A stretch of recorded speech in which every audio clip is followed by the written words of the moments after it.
2019 తర్వాత అంటే 6 సంవత్సరాల తర్వాత మోడీ గారు మళ్ళా చైనాలో అడుగు పెట్టనున్నారు.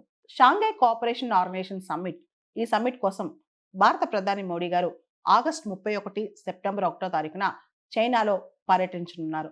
ముఖ్యంగా చైనాలోని టియాన్జిన్ సిటీలో షాంఘై కోఆపరేషన్ ఆర్గనైజేషన్ లీడర్స్ సదస్సు జరగబోతోంది. దానికి మోడీ గారు ఇన్ పర్సన్ వెళ్ళనున్నారు.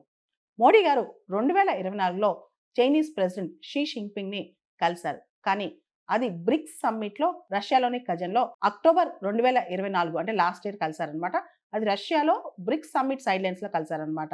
అయితే ఇండియా చైనా మధ్య లాస్ట్ ఇయర్ నుంచి గాల్వన్ వ్యాలీ క్లాష్ తర్వాత సంబంధాలు కాస్త నార్మలైజ్ అవుతున్నాయి అన్నమాట. ముఖ్యంగా డీఎస్కలేషన్, డిస్ఎంగేజ్మెంట్ దిశగా మనం ముందుకెళ్తున్నాం. మనకు తెలుసు జూన్ 2020లో భారత్ చైనా మధ్య గాల్వన్ వ్యాలీ క్లాష్ అయింది. ఆ తర్వాత 4-5 సంవత్సరాల పాటు ఇండియా చైనా మధ్య చాలా అంశాల్లో స్టాండ్ స్టిల్ ఉండిపోయిందనమాట. అంటే చాలా విషయాల్లో మనం ముందుకు వెళ్ళలేదన్నమాట. కానీ 2024 తర్వాత మళ్ళా డీఎస్కలేషన్ చేశాం.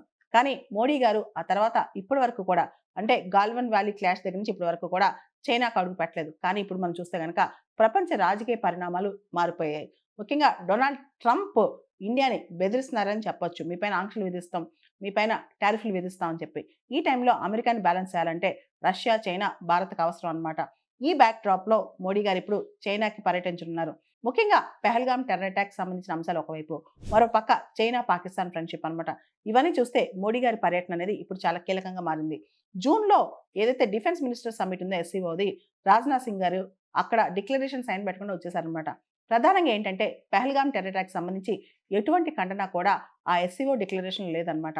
ముఖ్యంగా ఓ పక్క బలూచిస్తాన్లో యాక్టివిటీస్ అన్నింటినీ ఖండిస్తూ, ఇంకో పక్క ఇండియాలో జరిగిన అటాక్ ని ఖండించకపోవడం మన డిఫెన్స్ మినిస్టర్కి చాలా కోపం వచ్చిందనమాట. అయితే ప్రస్తుతం ఏదైతే ఎస్సీఓ లీడర్స్ సమ్మిట్ జరగబోతుందో దానిలో టెర్రరిజం గురించి, రీజనల్ సెక్యూరిటీ, ప్రాంతీయ భద్రత గురించి, ముఖ్యంగా ట్రేడ్ గురించి కూడా చర్చలు జరగనున్నాయి. ఇక్కడ రష్యా, ఇండియా, చైనా బ్రిక్స్ లో కీలక సభ్య దేశాలు కాబట్టి ఈ 3 దేశాలు కలిస్తే అమెరికాను ఖచ్చితంగా కౌంటర్ చేయగలవు.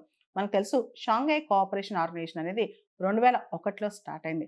Belarus, China, India, Iran, Kazakhstan, Kyrgyzstan, Pakistan, Russia, Tajikistan, Uzbekistan. ఇది ఇప్పుడు ఈ ప్రాంతీయ బలానికి కానీ, ప్రాంతీయ భద్రతకు కానీ చాలా చాలా ఇంపార్టెంట్ అనమాట. ముఖ్యంగా పాకిస్తాన్ ఉంది, ఇరాన్ ఉంది, ఇలాంటి కీలక సభ్య దేశాలు ఉన్నాయి. దాంతోపాటు సెంట్రల్ ఏషియన్ కంట్రీస్ కూడా ఉన్నాయి కాబట్టి ఇప్పుడు ఈ కూటమి చాలా ఇంపార్టెంట్ అనమాట. ఎస్సీఓలో ప్రత్యేకంగా ఒక సబ్ ఆర్గన్ ఉంది. అదే rats, regional anti terror structure. ఇండియాకి ఇప్పుడు ఈ ర్యాట్స్ కూడా చాలా కీలకం అనమాట. ప్రధాని మోడీ గారు వెళ్ళటం అనేది, ముఖ్యంగా చైనాకు వెళ్ళటం అనేది ఇప్పుడు చాలా కీలకమైన పరిణామం అని చెప్పొచ్చు.